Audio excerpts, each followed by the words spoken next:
یبلو جو ہے عربی زبان میں آتا ہے آزمانا. خلق الموت والحیات لیبلوکم ایکم احسن عملا.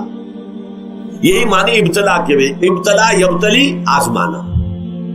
ابلا یبلی جو آتا ہے باب افعال سے, اس میں آتا ہے کسی کو کسی تکلیف میں ڈال کر اس کو نکھارنا, کہ اس کا جوہر نکھر جائے, اس کے اندر جو خیر ہے وہ اور چمک جائے, لوگوں کو بھی معلوم ہو جائے کہ یہ شخص اس مقام کا اہل ہے, اس کے اندر یہ صلاحیت ہے, اس میں یہ قوت موجود ہے. تو یہ گویا کہ اہل ایمان کی صلاحیتوں کو نکھارنے کے لیے اور ان کے درجات کی ترقی کے لیے بھی اللہ تعالیٰ دنیا کے اندر یہ مصیبتیں اور امتحانات جو ہیں آزمائش کے حوالے سے افراد پر بھی اجتماعی طور پر بھی لاتا ہے. اور ایک اس کا اور بھی ہے, اہل ایمان پر اس طرح کے ابتلاء و آزمائش کی ایک نوعیت اور بھی ہے, اور وہ یہ ہے کہ جو بھی آپ سے غیر ارادی طور پر یا یہ کہ آپ نے کوئی گناہ ارادی طور پر بھی کر لیا, اللہ تعالیٰ اس کی سزا اسی دنیا میں دے کر آخرت کی سزا سے محفوظ کر دے. گویا کہ اس سے بڑا خیر کیا ہوگا. یہاں کی سزا کیا ہے, جھیل لیا آپ نے, بخار آ گیا, ٹانگ ٹوٹ گئی, چلیے 3 مہینے آپ بستر پر پڑے رہے نا, اور کیا ہوا, کچھ نہیں. لیکن یہ کیا آخرت کی سزا ملتی ہے, بہت عظیم. لہذا کفارہ بناتا ہے اللہ تعالیٰ گناہ, جو بھی گناہ ہو گئے ہیں, غلطیاں ہو گئی ہیں, ان کا کفارہ اللہ تعالیٰ بندہ مومن کے لیے. حضور کی ایک حدیث ہے, اس کا متن مجھے اس وقت یاد نہیں ہے, کہ مومن کا معاملہ عجیب ہے. اسے کوئی تکلیف پہنچتی ہے, صبر کرتا ہے, اس کے گناہوں کا کفارہ بن جاتا ہے, اور اگر کوئی خوبی ملتی ہے اس پر اللہ تعالیٰ کا شکر ادا کرتا ہے, اس کے درجات بلند ہو جاتے ہیں. تو یہ معاملہ جو ہے اللہ تعالیٰ کی طرف سے بندہ مومن کے حق میں خیر, کہ در حقیقت اس کے ان گناہوں کی پاداش کہ جو اس نے یہاں کر لیے یہی دنیا میں دے کر دھو دیا جائے, پاک کر دیا جائے. جیسے آپ کو معلوم ہے دھوبی جو ہے کپڑے کو بھٹی میں چڑھاتا ہے, گرم پانی میں ڈالتا ہے, نہیں ڈالتا, تاکہ اس کا میل نکلے. اس کے آگے پٹکتا بھی ہے ذرا اس کو, تاکہ وہ میل اچھی طرح چھٹ جائے اس سے. اسی طرح اگر دنیا میں ہمارے میل چھٹ جائیں, دنیا میں اگر ہمارے گناہ دھل جائیں, تو یہ بڑے نفع کا سودا ہے, بڑے نفع کا سودا ہے, بڑے نفع کا سودا ہے. اس اعتبار سے آپ غور کیجئے کہ اگر یہ حقائق ہمارے سامنے رہے تو کیا کوئی تکلیف دنیا کی ہمیں بھاری محسوس ہوگی؟ ہمیں تو بتایا یہ گیا ہے کہ عسیٰ ان تکرہوا شیئا وہو خیر لکم وعسیٰ ان تحبوا شیئا وہو شر لکم واللہ یعلم وانتم لا تعلمون. ہو سکتا ہے کہ تم کسی چیز کو ناپسند کرو, ذرا آنے کہ اسی میں تمہارے لیے خیر ہے, تمہیں نہیں پتا. اور ہو سکتا ہے تم کسی چیز کو پسند کرو, ذرا آنے کہ اس میں تمہارا شر ہے, لیکن تمہیں نہیں معلوم. اللہ یعلم وانتم لا تعلمون, اللہ جانتا ہے تم نہیں جانتے. اس حوالے سے سبردم بتو مایا خیشرا خدانی حساب کم و بیشرا. اے اللہ, اس کو کہتے ہیں تفویض. یہ سورہ تغابن کے درس میں یہ تمام مضامین تفصیل سے آتے ہیں کہ ایمان کے جو باطنی ثمرات ہیں اس میں سب سے پہلے مقام رضا ہے, پھر تفویض, توکل ہے. آپ محنت کر رہے ہیں, محنت کر رہے ہیں, محنت کر رہے ہیں, نتیجہ نہیں نکلا. ایک نتیجہ یہ نکلے, ایک بچے نے بہت محنت کی, دن رات کام کیا, فیل ہو گیا امتحان. اب صدمے سے کمر ٹوٹ سکتی ہے اس کی, لیکن نہیں, ہو سکتا ہے کہ اللہ تعالیٰ نے اسی میں میرے لیے خیر رکھی. اس لیے کہ ہماری محنت سے کچھ نہیں ہوگا, ہمارے مادی وسائل سے کچھ نہیں ہوگا, ہوگا اللہ کے اذن سے, اللہ کی مرضی سے, اللہ کی مشیت سے. یہ ہمارے لیے خاص طور پر اس اعتبار سے بہت اہم نکتہ ہے. ہم سب راہ حق کے مسافر ہیں, اپنے اپنے بس پڑتے محنت کر رہے ہیں, وقت بھی صرف کر رہے ہیں, مال بھی صرف کر رہے ہیں, محنت کر رہے ہیں, مشقت کر رہے ہیں. لیکن فرض کیجئے جیسا کہ ہے, پھر واقع فرض کیا کیجئے, وہ تو واقع سامنے کی بات ہے, نتائج نکلتے نظر نہیں آ رہے, قدم نہیں بڑھ رہے, ہماری طرف لوگوں کا رجوع عام نہیں ہے. ٹھیک ہے, اس پر قطعاً بدل ہونے کی بات نہیں. یہ اللہ تعالیٰ کی مشیت میں ہوگا, جب وہ چاہے گا تب ہوگا. ہمارا کام یہ کہ اپنا فرض ادا کیے چلے گا بس, اور نتیجے سے بالکل ذہن کو اپنے منقطع کر لیں, ذہن کا کوئی تعلق آپ کے نتیجے کے ساتھ نہ رہے. یہ جب تک کیفیت ہماری نہیں ہوگی, ہم اس راہ پر استقامت اور مدام اس پر محنت اور جد و جہد کرنا جو ہے وہ ہمارے لیے ممکن نہیں رہے. اس کے لیے میں اگر آپ کے سامنے رکھوں معاملہ کہ حضور صلی اللہ علیہ وسلم کے جو پہلے 10 برس ہیں, جب سے آپ کو آغاز ہوا ہے وحی کا,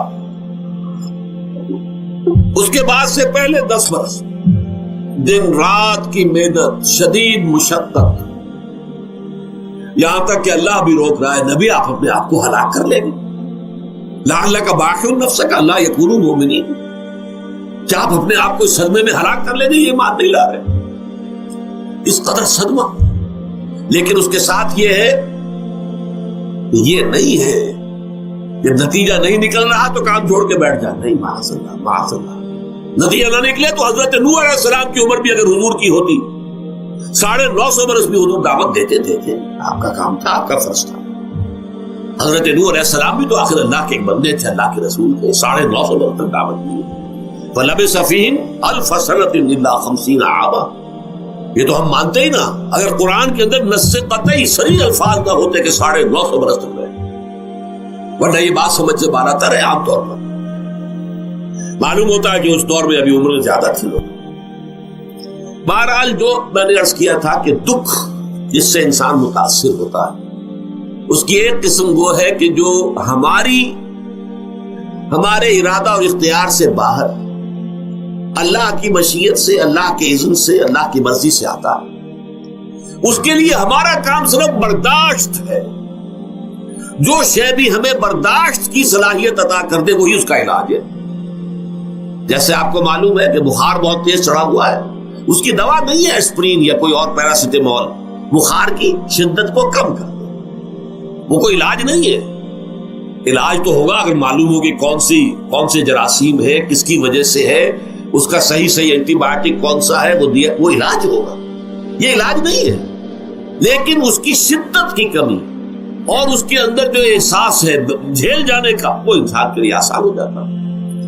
یہی مضمون آیا ہے سورہ حدید میں بھی، ما اصاب من مصیبت فی الارض ولا فی انفسکم، یہاں کھول دیا اس مضمون کو۔ میں نے عرض کیا تھا نا کہ یہ آفت سماوی بڑے پیمانے پر بھی ہو سکتی ہے، زمین میں یعنی زلزلہ آ گیا، فلڈ آ گیا، طوفان آ گیا، ولا فی انفسکم، خاص تمہاری جان میں، تمہیں بخار ہو گیا، تمہیں ٹی بی لگ گئی، تمہیں کوئی اور بیماری آ گئی، تمہیں کینسر ہو گیا، معاذ اللہ ہوتا ہے، آخر ہوتا ہے، دنیا میں انسانی زندگی کے ساتھ یہ ساری چیزیں لگی ہوئی ہیں۔ لیکن یہ چیزیں ما اصاب من مصیبت فی الارض ولا فی انفسکم، نہیں پڑتی تم پر کوئی پڑنے والی کوئی مصیبت، کوئی تکلیف، نہ پوری زمین میں بڑے پیمانے پر، نہ تمہاری جانوں میں انفرادی سطح پر، الا فی کتاب من قبل ان نبرأھا، مگر یہ کہ وہ تو ایک کتاب میں، کتاب اللہ کے علم کی کتاب، ام الکتاب، اس میں پہلے سے درج موجود ہے۔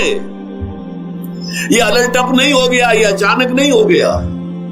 آپ اچانک سمجھتے ہیں کہ صاحب میں تو جا رہا تھا، اچانک ٹرک نے آ کے مجھے دھکا مار دیا۔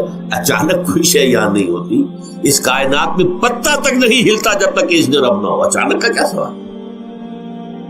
در حقیقت جو ہوتا ہے وہ اللہ تعالیٰ کے علم میں پہلے سے ہے، علم میں کامل، ما کان وما یکون، جو کچھ ہوا ہے، جو کچھ ہوگا، مستقبل، ماضی، کل کا کل آنے واحد میں اللہ کے علم میں موجود ہے۔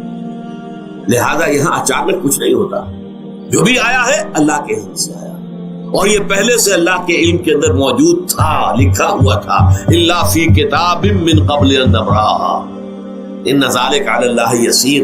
یہ تمہیں تو مشکل نظر آئے گا لیکن اللہ پر بڑا آسان ہے، اللہ کا علم کامل، ما کانا ما یکون کو آبی ہے، لیکن لا تاسوا علی ما فاتکم، تاکہ تم افسوس نہ کیا کرو ان چیزوں پر جو تم سے چھوٹ جائیں، جاتی رہے، چھن جائیں۔ کوئی موقع تھا ہاتھ سے نکل گیا، کوئی دولت تھی اس پر ڈاکہ پڑ گیا، کوئی اور مصیبت ہے وہ آ گئی، کوئی عزیز فوت ہو گیا، اکلوتا بیٹا تھا فوت ہو گیا، وغیرہ وغیرہ۔ ما فاتکم، فات سے ہی فوتیدگی ہے نا، جو شے بھی نکل جائے، چلی جائے، ہاتھ سے جاتی رہے، چاہے وہ کوئی آپ کا عزیز تھا جو فوت ہو گیا تو آپ کے ہاتھ سے نکل گیا، یا کوئی مال تھا جو آپ کے قبضے سے نکل گیا، ڈاکہ پڑ گیا، چوری ہو گئی، نقصان ہو گیا کاروبار میں بہت بڑا، اس پر افسوس نہ کیا کرو۔ اگر افسوس کرو گے تو اس کا مطلب کیا ہوگا کہ تمہیں اللہ پر اعتماد نہیں ہے، یا تم سمجھتے ہو کہ اللہ کے سوا بھی کوئی ہے جو یہ کام کر سکتا۔ کائنات میں تو ایک ہی کی مرضی چلتی ہے، وہ ہے اللہ۔ لہذا اگرچہ وہ کسی کے ذریعے سے تکلیف آپ کو پہنچی ہے، کسی نے آپ کو پتھر مارا ہے، وہ پتھر ہو سکتا ہے آپ کو نہ لگتا، لگ گیا ہے تو اللہ کے فیصلے سے لگا ہے، اس کا باپ بھی نہیں پتھر مار سکتا آپ کو اگر اللہ کا اذن نہ ہو. لہذا آپ پتھر مارنے والے کو بھی مجرم سمجھیے، ٹھیک ہے، اس سے بھی قصاص لینے کا آپ کو حق ہے، لیکن یہ جان لیجئے کہ جو آیا ہے پتھر وہ اذن رب سے آیا. اب ظاہر بات ہے کہ اگر یہ کیفیت ہوگی تو غصہ اتنا نہیں ہوگا اس شخص پر کہ جس نے یہ کام کیا ہے، بلکہ ہو سکتا ہے آدمی مسکرا کے رہ جائے. جیسے کہ وہ میں واقعہ سناتا رہا ہوں اپنے دروس میں کہ ایک درویش میرے ساتھ بھی جا رہا تھا، جو رب کرے سو ہو، جو رب کرے سو ہو، جو رب کرے سو ہو. کسی شخص نے پتھر اٹھا کر دے مارا، اس کے سر پہ لگ گیا کہ اس نے پیچھے پلٹ کر دیکھا کس نے مارا. اس نے مجھے کیا دیکھتے ہو، جو رب کرے سو ہو، یہ تو رب کے مارے سے. اس نے کہا مجھے تو یہ پتھر رب کے مارے ہی لگا ہے، لیکن میں دیکھ یہ رہا تھا بیچ میں کس کا منہ کالا ہو گیا، اپنے لیے کس نے ایک گناہ کما لیا، اپنے لیے کس نے ایک مصیبت جو ہے وہ مول لے لی، وہ بیچ میں تم آ گئے ہو. پتھر اللہ کی طرف سے آیا ہے، لیکن اس کا عذاب، اس کا وبال تم پر آ جائے.